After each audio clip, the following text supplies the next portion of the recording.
ஓம் சாந்தி sister. குஷியா இருக்கிறீங்களா? ஓம் சாந்தி brother. குஷியா இருக்கும். நீங்க எப்படி இருக்கீங்க? சூப்பரா இருக்கிறேன். இன்னைக்கு நம்ம பைபிள் பழைய ஏற்பாட்டுடைய 1 ராஜாக்கள் 18ஆம் அதிகாரத்திலிருந்து 22ஆம் அதிகாரம் வரைக்கும், இதுக்கு முன்னாடி சொன்ன மாதிரி ஒன்னொன்னா படிக்க போறது இல்ல, அதோடைய சாரத்தை சொல்லி மெசேஜ் தான் சொல்ல போறோம். ஸோ அப்போ ரொம்ப ஆர்வமாகவும் இருக்கும் எல்லாருக்கும். ஏன்னா மற்றவங்களுடைய டைமை மிச்சம் பண்ணணும் இல்லையா? ஸோ இதுல என்ன வந்திருக்குது அப்படின்னா, இதுக்கு முன்னாடி எலியா அப்படிங்கிற ஒரு தீர்க்கதரிசி ஆகாபுன்ற ராஜாவுக்கு வந்து சொல்றான் 3 வருஷம் மழை பெய்யாதுன்ட்டு சொல்லிட்டு போய் ஒளிஞ்சிக்கிறான்.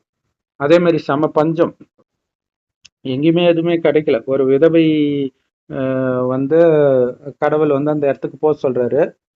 அது வரைக்கும் ஒரு ஆற்றண்டையில இருக்கிறான். அங்க காக்கா வந்து இவனுக்கு சாப்பாடு போட்டுக்கிட்டே இருக்குது. அதுக்கப்புறம் தண்ணி கூட இல்லாத வத்தி போயிடுச்சு. அப்ப வந்து கடவுள் வந்து ஒரு விதவை இருக்கிற இடத்துக்கு அனுப்புறாரு. அந்த விதவை தான் பாத்துக்கிறாங்க. ஸோ இது வந்து ஆக்சுவலா பிரம்மகுமாரிகளுக்கு கடவுள் சொல்ற விஷயம். கடைசி நேரத்துல கோடி ரூபாய் கொடுத்தாலும் ஒரு பைசா, ஒரு டம்ளர் தண்ணி கிடைக்காது, ஒரு கைப்பிடி சோறு கிடைக்காது. அந்த நேரத்திலும் உங்களுக்கு உணவு கிடைக்கும். 36 வகையான உணவு கிடைக்காம இருக்கலாம், ஆனால் கண்டிப்பாக 4 காஞ்ச சப்பாத்தியாவது கிடைக்கும்னு சொல்லியிருக்கிறார். ஸோ அந்த விஷயம்தான் அங்க வெளிப்பட்டு இருக்குது. ஸோ அந்த ரகசியம் வெளிப்படுது. இந்த கதை நிஜத்தில் நடந்தது கிடையாது, கடைசியில் நடக்க போறது தீர்க்க தரிசனமாக ஒரு கதை வடிவத்துல வரும்போது அதுல நிறைய பொய் இருக்கும், கொஞ்சம் உண்மை இருக்கும். அந்த உண்மையை தான் நம்ம எடுத்து சொல்லிட்டு இருக்கிறோம். இதுல பாத்தீங்கன்னா மறுபடியும் வந்து இந்த எலியா இவ்வளவு நாள் ஒளிஞ்சிட்டு இருந்திருக்கிறானா, அடுத்தது வந்து மறுபடியும் கடவுள் அவன் கிட்ட தோன்றி, நீ போய் ஆகாபுக்கு முன்னாடி போய் சொல்லு, நான் வெளிப்படுத்த போறேன் உன்ன அப்படின்னு கடவுள் சொல்றாரு. இதை வந்து இவன் இன்னொருத்தங்கிட்ட சொல்றான், ஒபதியான்ற ஒருத்தங்கிட்ட. அவன் வந்து ராஜாவுக்கு ரொம்ப நெருக்கமானவன், ஆனா அதே நேரத்தில் ரொம்ப கடவுளுக்கு பயந்தவன். ராஜா வந்து இந்த தீர்க்கதரிசி சொன்னான் இல்லையா, 3 வருஷம் சொன்னதுல இருந்து பயங்கரமா பஞ்சம் வந்த கடுப்புல ஊர்ல இருக்கிற எல்லா தீர்க்கதரிசியும் வெட்டுறான். வெட்டும் பொழுது கொஞ்சம் பேரை வந்து இவன் காப்பாத்தி இருக்கிறான். ஒபதியா ராஜா கூட இருந்துகிட்டே தெரியாம அந்த கடவுளுக்கு பயந்து இருக்கிறது இருக்குங்க. ஸோ அப்படி காப்பாத்தி இருக்கிறான். அந்த ஒபதியா கிட்ட இவன் வந்து சொல்றான், நான் வந்துட்டேன்னு போய் சொல்லு அப்படின்ட்டு சொன்ன. ஆகாபு கிட்ட போய் சொல்லு, ராஜா கிட்ட சொல்லு அப்படின்ட்டு ஒபதியாட்ட சொல்றான் எலியா. ஒபதியா சொல்றாரு, ஏன்ப்பா நான் உயிரோட இருக்கிறது பிடிக்கலையா? நான் கஷ்டப்பட்டு கொஞ்சம் கொஞ்சமா காப்பாத்தி வச்சிருக்கிறேன் ஒரு சிலர், அது உங்களுக்கும் தெரியும். இப்ப நீ உன்னை பார்த்தேன்னு சொன்னா திடீர்னு ஒரு ஆவி பூந்துடும், நீ எங்கேயாவது பறந்து போயிடுவ. அவன் ராஜா வந்து பார்த்து நீ இல்லைன்னா என்னெல்ல கொண்டுடுவான் அப்படின்னு சொல்றாங்க. அவன் சொல்றான், இல்ல நான் இந்த தடவை போக மாட்டேன் அப்படின்னு சொல்றான். அப்ப வந்து ராஜா கிட்ட சொல்றான். ராஜா வந்து பாக்குறான், இவன் இருக்கிறான். நீ தானடா என் தேசத்தையே இந்த அல்லோலப்பட வச்ச அப்படின்ட்டு ராஜா கடுப்பாகிறார் எலியாவை பார்த்து. உடனே எலியா வந்து, நான் கலகம் பண்ணல, நீ தான் கலகம் பண்ணியிருக்கிற, அந்நிய தேவனெல்லாம் கும்பிட்டுட்ட அப்படின்ட்டு. ஸோ வழக்கமா பைபிள் ஃபுல்லா இதான் வரும், மற்ற கடவுளை நீ கும்பிடவே கூடாது, கும்பிட்டா கடவுளுக்கு ரொம்ப கோபம் வந்துடும் அப்படிங்கிற ஒரு விஷயத்தையே போதிச்சுக்கிட்டு இருக்கும். ஸோ இதை வச்சுதான் கிறிஸ்தவர்கள் இந்து மதத்து சாத்தான்னு சொல்றது, போட்டோவை தூக்கி போடுறது, எல்லா வேலையும் பண்ணிட்டு இருக்கிறாங்க. ஆனா இதுல என்னன்னா, இதுல வேற ஏதோ ஒரு தப்பு பண்ணுவாங்க, அந்த விஷயத்த வந்து ஹைலைட் பண்ணி சொல்லியிருக்காரு. அதுதான் இங்க பெரிய விஷயம். சரி, ஓகே. இங்க என்ன ஆகுது, உடனே இவன் சொல்றான், நீ போய் அந்த பாகாலுடைய தீர்க்கதரிசிகளை கூப்பிட்டு வா, தோப்பு விக்கிரகத்தை வழிபடுற தீர்க்கதரிசிகளை கூப்பிட்டு வா, ஒரு 700-750 பேர் தீர்க்கதரிசிகள் கூப்பிட்டு வா அப்படின்றான். இங்க ஒரு லாஜிக்கா ஒரு விஷயம் யோசிக்கணும். இவனை பார்த்தாலே கண்ட தொட்டமா வெட்டி போடணும்ட்டு ஆகாபு இருக்கிறான். உடனே இவர் வந்து போய் கூப்பிட்டு வானா ராஜா போய் கூப்பிட்டு வருவாரா? ஸோ இதெல்லாம் எதுக்குன்னா, இது நிஜத்தில் நடந்திருக்க வாய்ப்பு இல்லை கொஞ்சம் கூட அப்படிங்கிறத அதுவே நிரூபிக்குது. ஒரு மிகப்பெரிய எதிரி, நாடே கொந்தளிச்சு போயிருக்குது, எல்லா தீர்க்கதரிசியும் வெட்டினவன், இவன் யாரை மெயினா வெட்டணும்னு நினைக்கிறானோ அவனை பார்த்தோன்னே அவன் சொல்றதை போய் ராஜா கேட்பானா? அதை யோசிக்கணும். சரி, ஓகே. இவன் போய் அழைச்சிட்டு வரான். உடனே இவர் அந்த மோசஸ் காலத்துல சில விஷயங்கள்லாம் நடக்கும், ரொம்ப குழந்தைத்தனமா இருக்கும். கயிறை வந்து பாம்பாக்குவாரு, ஊரு ஃபுல்லா அது பேர் என்ன, அது பேரு கிராஸ் சாப்பர். ம். அது வரும், வண்டு வரும். கிட்டத்தட்ட கடவுளை ஒரு சைக்கோவா காட்டியிருப்பாங்க. நான் கடவுள் நிரூபிக்கிறதுக்காக இவ்வளவுத்தையும் கடவுள் வர வைக்கிறார் அப்படின்னு காட்டியிருப்பாங்க. அதே விஷயத்த இங்கேயும் இவன் என்ன பண்ணுவான், நீங்க போய் எல்லா தீர்க்கதரிசியும் சேர்ந்து, அதாவது யாருடைய கடவுள் உண்மையான கடவுள், அதாவது இங்க மத சண்டை நடக்கிறது தான் இங்க காட்டிட்டு இருக்கிறாங்க.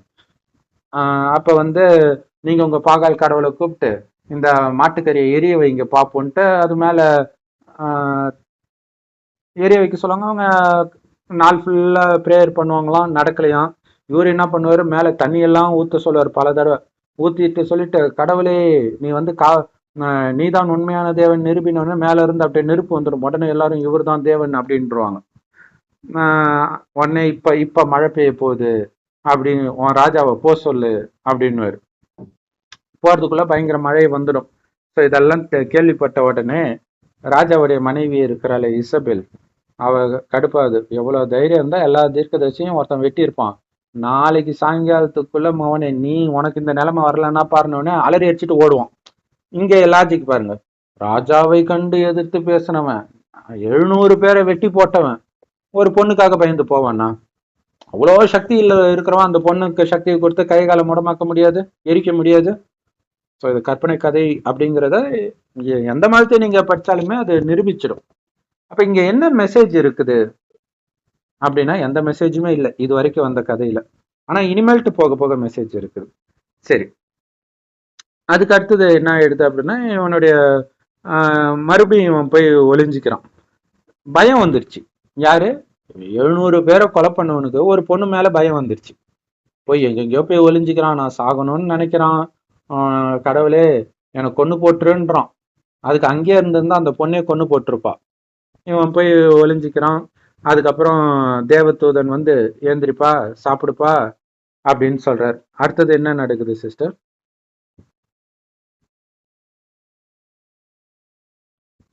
சிஸ்டர் அதாவது தேவதூதர்கள் வந்து அவனுக்கு சாப்பாடெல்லாம் கொடுத்து அவனுக்குள்ள சக்தியை நிரப்பி அவனுக்குள்ள தைரியத்தை கொண்டு வராங்க. அதான் 2 தடவை சாப்பிட்டு தூங்குறான், மறுபடியும் எழுப்பி மறுபடியும் சாப்பிட்டு தூங்குறான், மறுபடியும் எழுப்பி ஒரு இடத்துக்கு போக சொல்றாரு கடவுள். அங்க போயிடுறான். அங்க போனதுக்கு அப்புறம் கடவுள் வந்து இவங்களுக்கெல்லாம் ராஜாவாக அபிஷேகம் பண்ணு அப்படின்னு சொல்லிடுறாரு. இதோட எலியா சாப்டர் க்ளோஸ், முடிஞ்சு போச்சு. அதுக்கப்புறம் எலியாவை காட்ட மாட்டாங்க. ஸோ குட்டி குட்டி கதையா வரும் நிறைய. வேணா அது ஒரு லிங்கா நீங்க எடுத்து பாத்தீங்கன்னா, இவனுக்கு இவன் பிறந்தான், இவனுக்கு இவன் பிறந்தான், அடுத்தது ஏதோ ஒரு தொடர்ச்சியில வரும். அதை உட்காந்து ஆராய்ச்சி பண்ணிட்டு இருப்பாங்களே தவிர மெசேஜை விட்டுருவாங்க. இவன் இவனுக்கு பிறந்தான்றதுதான் ரொம்ப முக்கியமா இருக்கும் இவங்களுக்கு. இதை கேட்டு ஒருத்தர் கிறிஸ்டினா மாறினாராம் இல்லையா? மெசேஜ் எது புரிஞ்சுக்கிறது அதெல்லாம் இல்ல, இத்தனை பேரை ஞாபகம் வச்சிருக்காருன்னா அது சத்தியமா கடவுளாதான் இருக்கும் அப்படின்ட்டு எப்படி எல்லாம் மாறுறாங்கன்றது ஆச்சரியமா இருக்கும். சோ எலிசா சொல்லுங்க. கடவுளுடைய கட்டளைக்கு அவங்க உள்படுறாங்கன்னாலுமே நம்பிக்கை உங்களுக்கு முழுமையா இருந்த பட்சத்துல இவங்களுக்கு அந்த பயம் வரக்கூடாது இல்லையா? அத நான் பயந்து ஓடுறான்.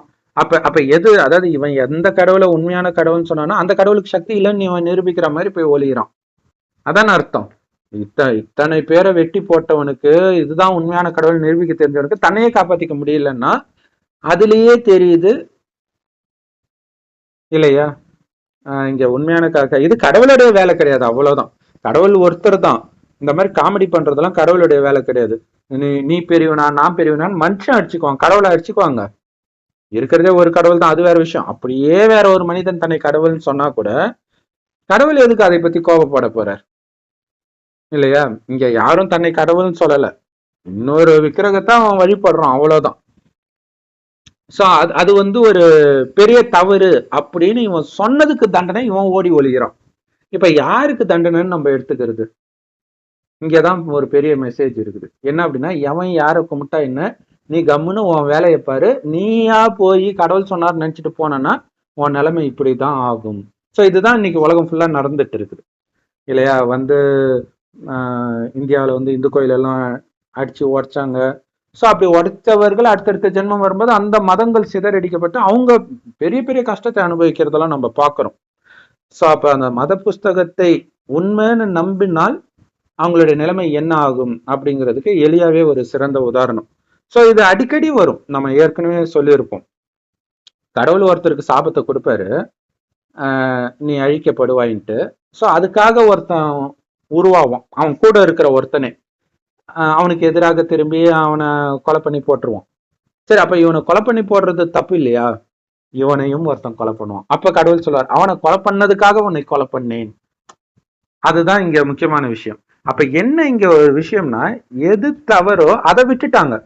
கடவுளை கும்பிடுறதுதான் தவறு, இந்த கடவுளை கும்பிடுறதுதான் தவறுன்றத ஹைலைட் பண்ணிட்டாங்க. சோ அதுக்காக வெட்டி போட்டவன அத்தனை பேரும் இறக்கிறதாகவே இதுல காட்டப்படும். ஆனால் எப்படி இறப்பாங்க அப்படின்னா, அந்த வெட்டி போட்டதும் ஒரு காரணமாக கடவுள் சொல்லுவார் இல்லையா? அப்ப அவனை வந்து இந்த மாதிரி அந்நிய தேவனை கும்பிடுறான், அவனை வெட்டி போடுன்னு சொன்னதே கடவுள்னு அதே பைபிள்ல போட்டிருக்கோம். அடுத்தது வெட்டி போட்டதுக்காக அவன் கொலை அவனை கடவுள் கொல்ல உத்தரவிட்டார்னு வரும். அப்ப பாருங்க, அப்ப வெட்டி போட சொன்னது கடவுளுடைய வழி இல்ல, சாத்தானுடைய வழி. மறுபடியும் கொலை பண்ண சொன்னதும் கடவுளுடைய வழி இல்ல, அதுவுமே சாத்தானுடைய வழிதான். ஏன்னா கடவுளுடைய வழி அன்பு வழிதான். ஸோ அதனாலதான் நிறைய பேருக்கு புதிய ஏற்பாடு பிடிக்கும், பழைய ஏற்பாடு பிடிக்கிறது கிடையாது. பட் ஆனா இதுக்குள்ள நிறைய ரகசியம் இருக்குது. அந்த விஷயம் வந்து நல்லா நீங்க கவனிச்சு பாத்தீங்கன்னா தெரியும். இதை ஃபாலோ பண்றவனுக்கே தண்டனை கிடைக்கும், திரும்ப திரும்ப அது நடந்துகிட்டே இருக்கும். சரி, ஓகே. அடுத்தது வந்து இவன் ஒரு சிலருக்கு அபிஷேகம் பண்றாங்க, அவங்களும் ராஜாவாகணும் அப்படிங்கிற மாதிரி. அது அடுத்தடுத்து ராஜாவா ஆவாங்க. அடுத்தது எலிசா அப்படிங்கிறவனை தீர்க்கதரிசியா அபிஷேகம் பண்ணுவான். அவன் போய், நான் எங்க அப்பா அம்மாவை பார்த்துட்டு வரேன், சரி நான் இங்க என்ன நடந்துச்சோ அதை ஞாபகம் வச்சுக்கோன்றான். ஏன்னா போயிட்டு திரும்பி வரலன்னா அதுக்காக. இது வந்து புதிய ஏற்பாட்டுலயும் வரும். யாரோ ஒருத்தன் திரும்பி போயிட்டு வரன்னும் போது, அதாவது அவங்க அப்பா அம்மா இறந்துடுவாங்கன்னு நினைக்கிறேன், அது மீதி உயிரோடு இருக்கிறவங்க அதை பார்த்துக்குவாங்க, நீ வா, போனவன் திரும்பி வந்ததில்ல அப்படின்னு சொல்லுவார். ஏன்னா கடவுள் இந்த உலகியல் விஷயத்தை நோக்கி நீங்க போயிட்டீங்கன்னா திரும்ப கடவுள்கிட்ட வர முடியாதுன்ற ஆன்மீக விஷயம் இதுக்குள்ள ஒளிஞ்சிட்டு இருக்குது. ஆனா பக்தியில விஸ்தாரமாக தேவையில்லாத நிறைய விஷயத்துக்கு பின்னாடி போயிடுவோம். கடைசியில் அதை ஃபாலோ பண்ணுவோம், ஆன்மீகமான விஷயத்த விட்டுருவோம். அதுக்கு சிறந்த உதாரணமாக சொல்லப்படுறது என்ன அப்படின்னா, இதுல வந்து அவன் ஒருத்தன் இருப்பான், அவனுடைய நிலத்தை வந்து இந்த ஆகாபு ராஜா வந்து கேட்பான். அது வந்து திராட்சை தோட்டம், அதை வந்து நான் கீரை விதைக்கணும் கொடு, அதுக்கு நான் காசு கொடுக்குறேன், எது வேணாலும் கொடுக்குறேன்லாம் சொல்லுவான். அவன் சொல்லுவான் அதெல்லாம் கொடுக்க முடியாதுன்னு சொல்லிடுவான். அந்த ஒரு விரக்தியில அவன் போய் படுத்துட்டு இருப்பான். அவன் எதுவும் பண்ண மாட்டான், ஆகாபானா விரக்தியில படுத்துட்டு இருப்பான். கோபம் வந்தாலும் வெளில காட்டிக்காம அவன் பட்டுக்கு போய் படுத்துட்டு இருப்பான். அப்ப ஏன் விரக்தியா இருக்கிறன்ட்டு அவன் பொண்டாட்டி கேட்பா, இசபெல். அப்ப நடந்ததை சொல்லுவான். அப்ப நீ கவலைப்படாத, நீ ஜாலியா இரு, நான் பாத்துக்கிறேன்ட்டு பொய்யான டாக்குமெண்ட்ஸ். இது ஆக்சுவலா பாத்தீங்கன்னா ஃபர்குண்டான்ட்டு இப்ப ஆப்கானிஸ்தான்ல நடந்தது, சமீபமா நம்ம வீடியோ கூட போட்டோம். ஒரு பொண்ணு வந்து குரானுடைய சில வசனங்கள் அதை வீட்டுல வச்சா நல்லது நடக்கும் அப்படின்னு சொல்லி வித்தாங்க. இது இஸ்லாமியத்துக்கு எதிரானதுன்ட்டு அந்த பொண்ணு அவனை சொல்ல பண்ணான். இதுதான் இங்க முக்கியமான விஷயம். இங்க நடக்கிற விஷயமே நடக்குது பாருங்க. தேவையில்லாம அவன் பிசினஸ்ல இவ தலையிட்டு இருந்தான் இல்லையா? இங்க கடவுள் சொல்லி கொடுக்கறது, மற்றவர்களை பற்றி நீ கவலைப்படாத, நீ இறைவனுடைய வழி. ஸோ அந்த பர்குண்டா சகோதரியை வந்து பழி வாங்கணுன்றதுக்காக அந்த வியாபாரம் பண்றான். என்ன பண்றான், குரானை எரிச்சு ஒரே ஒரு பேப்பரை மட்டும் வச்சுக்கிட்டு இந்த பொண்ணு குரானை எரிச்சுட்டான்னு சொல்லிட்டான். அதே மாதிரிதான் இங்க என்ன ஆயிடுச்சு, இவ இசபேல் என்ன பண்ணிட்டா, இந்த அந்த குறிப்பிட்ட திராட்சை தோட்டத்துக்கு சொந்தக்காரன் வந்து கடவுளுக்கு எதிராகவும் ராஜாவுக்கு எதிராகவும் பேசினான் அப்படின்னு பொய் சாட்சி சொல்றதுக்கு 2 பேரை செட் பண்ணிடுவோம். செட் பண்ணி அவனை கொண்டு போட்டுருவாங்க. இப்ப போய் நீ எடுத்துக்கோ அப்படின்ட்டு ராஜா கிட்டயும் சொல்லுவார். ஸோ அப்ப வந்து ராஜாவுக்கு கடவுள் சொல்லுவாரு, அவனுடைய ரத்தம் எப்படி எந்த இடத்துல விழுந்ததோ அதே இடத்துல உன்னுடைய ரத்தம், உன் பொண்டாட்டியுடைய ரத்தம்லாம் விழும், அதை வந்து நாய் சாப்பிடும் அப்படின்லாம் சொல்லுவார். அவனுக்கு அப்படியே சோகமாயிடும். ஸோ அது ஒரு கதை வரும். இதுக்கு நடுவுல இன்னொரு விஷயம் என்ன நடக்கும்னா, இவன்கிட்ட ஆகாபு கிட்ட இன்னொரு ராஜா தேவையில்லாம வந்து உன்னுடைய நகரம் என்னுடையது, உன்னுடைய குழந்தை என்னுடையது, உன் பொண்டாட்டி எல்லாம் என் பொண்டாட்டி, இப்படி எல்லாம் சொல்லுவான். அவனு வந்து ஆமா அப்படின்னு சொல்லுவான். சரி இப்பவே எல்லாத்தையும் அனுப்புனோடனே கடுப்பாயிடுவான் அவன். ஸோ அப்ப எல்லா தீர்க்கதரிசிகளையும் கூப்பிட்டு கேட்கும்போது, நீ அவன் கூட யுத்தம் பண்ணு அப்படின்னு சொல்லுவாங்க. அப்ப கடவுளும் ஒருத்தர் மூலமாக சொல்லி, அது பேர் எவ்வளவு கூட்டம் வருது, அத்தனை பேரையும் நான் உனக்கு ஒப்பு கொடுப்பேன்ட்டு கடவுள் சொல்லுவார்.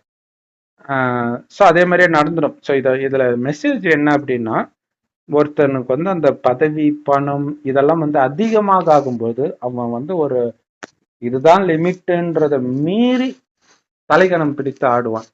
ஸோ இது வந்து ஆக்சுவலா ரஷ்யா உக்ரைனை வளர்ச்சி பிடிக்கும்போது, இந்த யுத்தம் ஸ்டார்ட் ஆகும்போது அப்படி சொன்னாங்க. உக்ரைன் சின்னதா இருக்குது, ரஷ்யா பெருசு, உடனே ஜெயிச்சிடுன்னு எதிர்பார்த்தாங்க. அப்ப வந்து உக்ரைன் அதிபர் வந்து இந்த பைபிளுடைய சில வசனங்களை எல்லாம் சொன்னார். கோலியாத்துன்ற ஒரு பெரிய அசுரனை வந்து தாவீது ஒரு சின்ன பையன் முண்டிக்கோலால அடிச்சு வீழ்த்துவான். அந்த மாதிரி கடவுள் எங்களுக்கு ஒப்பு கொடுப்பார் அப்படின்னாங்க. இப்ப இன்னமும் யுத்தம் நடந்துட்டு இருக்குது. இப்ப அவங்க ஜெயிக்கிறாங்க தோக்குறாங்கன்றதை விட ரஷ்யா கிட்ட இருக்கக்கூடிய ஆயுதம் ஃபுல்லா காலி ஆகிட்டு இருக்குது, பலகீனமாகுது இல்லையா? ஸோ நிறைய விஷயங்கள் அந்த ஒரு அகங்காரத்தினால எடுக்கிற முடிவு வந்து பாவமாக இருக்கும். பாவம் செய்வோம் அந்த அகங்காரத்தினால. ஸோ அதனால அவனை கொலை பண்றதுக்கு கடவுள் கொடுத்துறாரு. ஆனா கடைசி நேரத்துல என்ன ஆயிடுறாருன்னா, அந்த ராஜா வந்து ராஜா கூட இருக்கிற 2 பேர் வந்து ட்ரெஸ் எல்லாம் இடுப்புல கட்டிக்கிட்டு, தலையில கயிறை கட்டிட்டு, அதாவது நான் உனக்கு சரண்டர் ஆகுறேன்னு அர்த்தம், போய் இந்த மாதிரி எங்க ராஜாவை விட்டுருங்க, உங்களுக்கு அடிமையா இருக்கிறேன்னு சொல்லிட்டாரு அப்படின்னோடனே, அவன் என் சகோதரனாச்சே அப்படின்ட்டு இவர் ஏத்திப்பார். உடனே மறுபடியும் கடவுள் ஒருத்தர் மூலமாக தரிசனமாகி சொல்லுவாரு, அவனை கொலை பண்ண சொன்னா நீ வச்சிருக்கிறியா, அதுக்கும் உனக்கு தண்டனை உண்டு அப்படின்னு. ஸோ இது வந்து பாத்தீங்கன்னா, இதுக்கும் கடவுள் செய்திக்கும் கொஞ்சம் கூட சம்மந்தம் கிடையாது இல்லையா?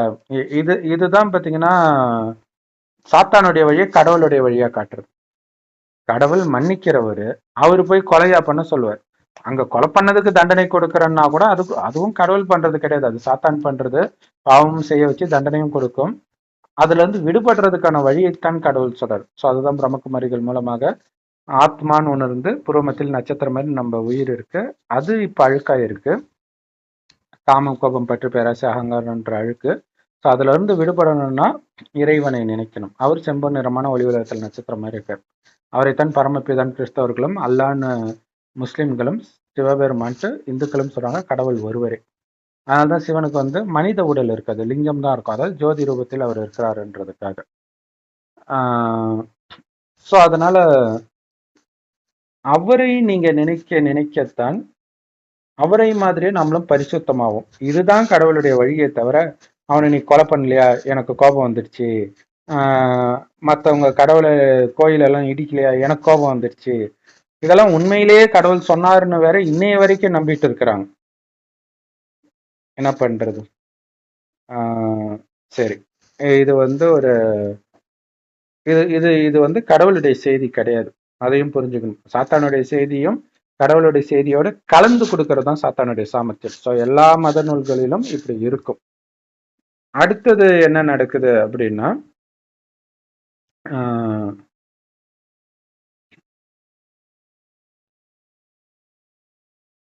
கடைசியில வந்து யுத்தம் வருது.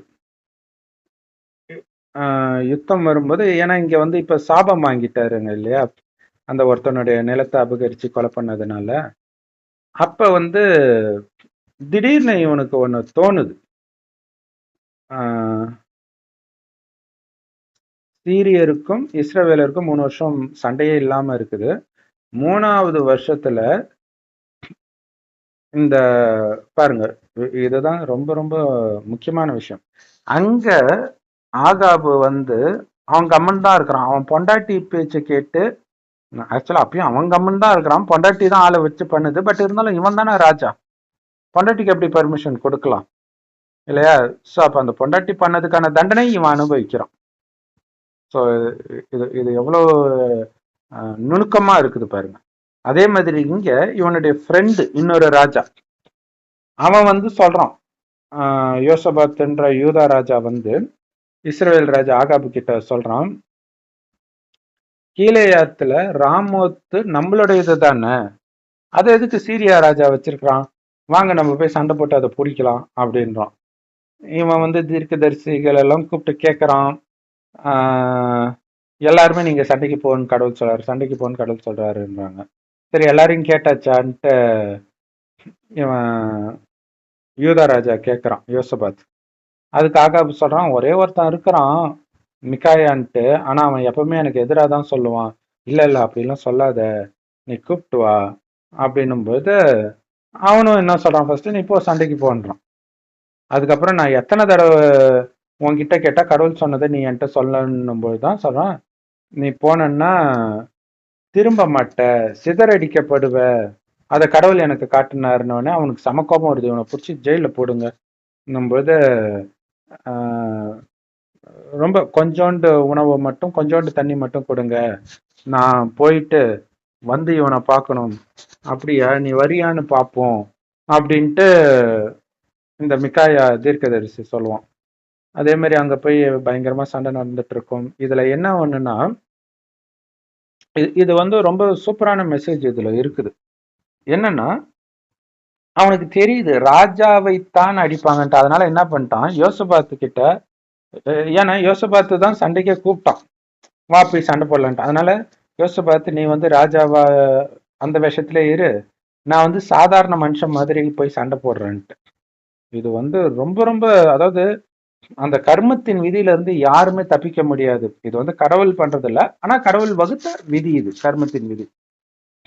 அப்ப அவன் ராஜாவானவனே, இவன் தான் ராஜான்ட்டு எல்லாரும் ராஜாவை மட்டும் எதிர்த்து சண்டை போடு, மத்தவங்கெல்லாம் சண்டை போட்டு நேரத்தை வீணாக்காதுன்னு சொல்லியிருப்பான் சீரிய ராஜா. எல்லாரும் யோசபத்தை வளைச்சுக்குவாங்க.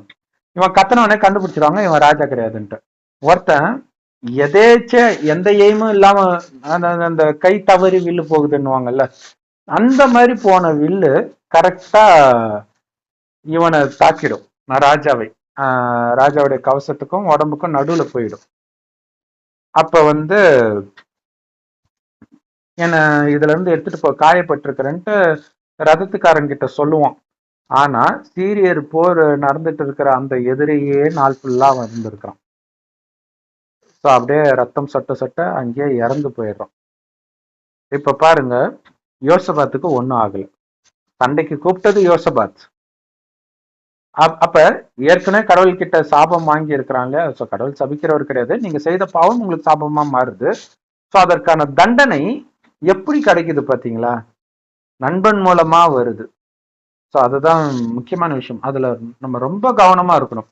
நண்பன் வழிப்படியோ, மனைவி வழிப்படியோ, கணவன் வழிப்படியோ, குழந்தை வழிப்படியோ, அல்லது பிரஜைகளின் வழிப்படியோ, யார் வழிப்படியும் இல்லாம கடவுள் வழிப்படி நான் நடக்கிறேனா அப்படிங்கிறதுல கவனம் வைக்கணும். ஸோ இதுதான் கடவுளுடைய முக்கியமான செய்தி. மற்றபடி அந்நிய தேவனை அழிக்கிறது இதுல போயிட்டாங்க மக்கள், அது கிடையாது. நீங்க ஏன்னா இங்க வந்து மற்ற தேவனை வழிபட்டதுக்காக கொலை பண்ணாங்க, அங்க ஒரு நிலாபகரிப்பு நடந்து இருக்குது. கம்முன்னு இருக்கும்போது போய் இன்னொருத்தன் கூட போய் சண்டை போடுறது, அதுல இவன் இவன் தனக்கு ஏதோ ஆயிடுமோன்னு பயந்து இவன் மாறு வேஷத்துல வேற போறான். அப்பையும் எதேச்சியா வந்த அம்பு அவனை தாக்குது பாருங்க. ஸோ இதுதான் இங்க முக்கியமான மெசேஜ். ஸோ அதுக்கப்புறம் மறுபடியும் மற்றவர்கள் பாவம் செய்தார்கள், கடவுள் கோபம் மூட்டினார் அப்படின்ட்டு மீண்டும் மீண்டும் மீண்டும் மீண்டும் மீண்டும் பைபிள்ல இது வந்துகிட்டே இருக்கும். சாத்தான் அந்த விஷயத்தையே ஓதிட்டு இருப்பான். ஏன்னா சாத்தானுடைய வேலை என்னன்னா, அமைதியா இருக்கக்கூடாது, ஒன்னா இருக்கக்கூடாது, பிரிச்சு சண்டை போட வைக்கணும்.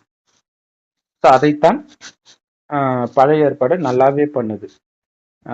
குறிப்பாக இந்த ராஜாக்கள் நிறைய நிறைய அதிகாரங்கள் இப்படிதான் இருக்கும்.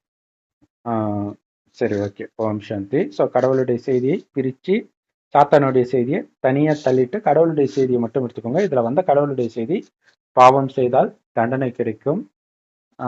குறிப்பா அதிகார திமிரில் தான் நம்ம பாவம் செய்வோம். அதிகார திமிரு அல்லது உடல் வலிமை, இந்த மாதிரி விஷயத்துல இல்லையா, அங்க கோலியாத் வந்து உடல் வலிமையினால திமிரில் ஆடுவான். இங்க அதிகார திமிரு, நான் ராஜாவுடைய மனைவி, என்ன வேணாலும் பண்ண முடியும் அப்படின்னா, அதுல ராஜாவும் பலியானாரு, ராணியும் அப்படியே இறப்பான்ட்டு போட்டிருக்குது. பட் இறந்ததாக இதுல போடல, மேபி இதுக்கப்புறம் வருதா என்னன்னு தெரியல. ஸோ இந்த விஷயங்கள் எல்லாம் நிஜத்தில் நடக்கிற விஷயங்கள் தான். ஆனால் யாரை வழிபடுறன்றதுக்காக கிடையாது. கடவுளை பிடிக்கணும். கடவுளுடைய வழியை நீங்க ஃபாலோ பண்ணிட்டு இருந்தா தப்பிச்சிடுவீங்க. இப்ப கலியுகத்தின் இறுதியில பிரம்மகுமாரிகள் மூலமாக கடவுள் இந்த ஞானத்தை கொடுக்கிறார். ஆத்மான்னு ஒண்ணு வந்து ஒவ்வொருத்தனையும் ஆத்மான்னு பாரு, காமம் கோபம் பற்று பேராசை அகங்காரமே உனக்குள்ள இல்லாத மாதிரி பண்ணுன்ற. அது கொஞ்சமாவது இருந்துச்சுன்னா கண்டிப்பா நீங்க பாவம் செய்வீங்க, அதுக்கான தண்டனை வரும். ஏன்னா ஏற்கனவே நிறைய பாவம் செஞ்சிருக்கிறோம் பல ஜென்மமா. 2500 வருஷமா இந்த பூமி நரகமா தான் இருக்குது. பாவம் செஞ்சுட்டு தான் இருந்திருக்கும். அதுக்கு முன்னாடி 2500 வருஷம் இந்த பூமி சொர்க்கமா இருந்துச்சு. அப்ப எந்த பாவமும் செய்யல. எப்படி? ஏன்னா அங்க ஆத்மான்ற உணர்வுல இருந்தோம். ஒவ்வொருத்தரையும் ஆத்மான்னு பார்த்தோம், அதனால பாவம் செய்யல. எப்ப உடல் உணர்வுல வரீங்களோ அப்பதான் பாவம் செய்றீங்க. அதனால மீண்டும் ஆத்ம உணர்வுல இருந்து ஒவ்வொருத்தரையும் ஆத்மான்னு பாருங்க. சிவ பரமாத்மாவை செவ்வானத்தில் நட்சத்திரம் மாதிரி சதா நினைவு பண்ணுங்கள். இறைவன் கொடுக்கிற நேரடி ஞானம் எல்லா பிரம்மகுமாரிகள் ராஜயோக தியான நிலையத்திலும் முற்றிலும் இலவசமா கிடைக்குது. அதுல இந்த மாதிரி விஸ்தாரமா கதை அப்படியே வளைச்சி கிளைச்சி போறதெல்லாம் இல்லை. நேரடியா நம்ம கிட்ட பேசுவார். கதையெல்லாம் இருக்காது. அதோட நினைவாக கீதை வருது, பட் கீதையும் புரியாது. ஒரிஜினல் கீதை இப்ப கடவுள் கொடுக்கிற ஞானம் தான். இந்த இஸ்ரவேலர்கள்ன்றது எகிப்திலிருந்து அடிமைகளை மீட்டுட்டு வர்றது மோசஸ் இல்லையா? உண்மையில் எதற்கு அடிமையா இருக்கிறோம்னா 5 விகாரத்துக்கு தான் அடிமையா இருக்கிறோம். காமம் கோபம் பற்று பேராச்ச அகங்காரம். இந்த அடிமைத்தனத்துல இருந்து நம்மை மீட்பதற்கு கடவுள் வர ஒரு வயோதிகர் மூலமாக இந்த ஞானத்தை கொடுக்கிறார். அங்க மோசஸ் மூலமாக கொடுக்கறதாக சொல்லப்பட்டிருக்கு. ஸோ கோடியில ஒருத்தருக்கு தான் இந்த ஞானம் புரியும். இது ஃபுல்லா நீங்க கேட்டிருந்தீங்கனாலே கண்டிப்பா அந்த கோடியில் ஒருத்தர் தான் சத்தியமாக சொர்க்கத்தின் தேவதை ஆவீங்க. தேவதையை இருந்தவர்கள் தான் மறுஜன்மம் எடுத்து தான் யாருன்றதே மறந்திருக்கும் போது இறைவன் கொடுக்குற இந்த ஞானத்தை கேட்டு வா இதுதான் ரைட்டுன்னு பிடிப்பாங்க. மற்றவர்கள் அவங்கவுங்க மதத்தையே பிடிச்சிட்டு இருப்பாங்க. எல்லா மதங்களும் நரகத்தில் தான் தோன்றுகிறது. ஸோ இந்த 5000 வருட காலச்சக்கரத்தில் ஒவ்வொரு தடவையும் இந்த பூமி நரகமான பிறகே அவங்க வருவாங்க, மதத்தையே பிடிச்சிட்டு இருந்தான். ஓம் சாந்தி. தேங்க்ஸ் ஃபார் வாட்சிங்.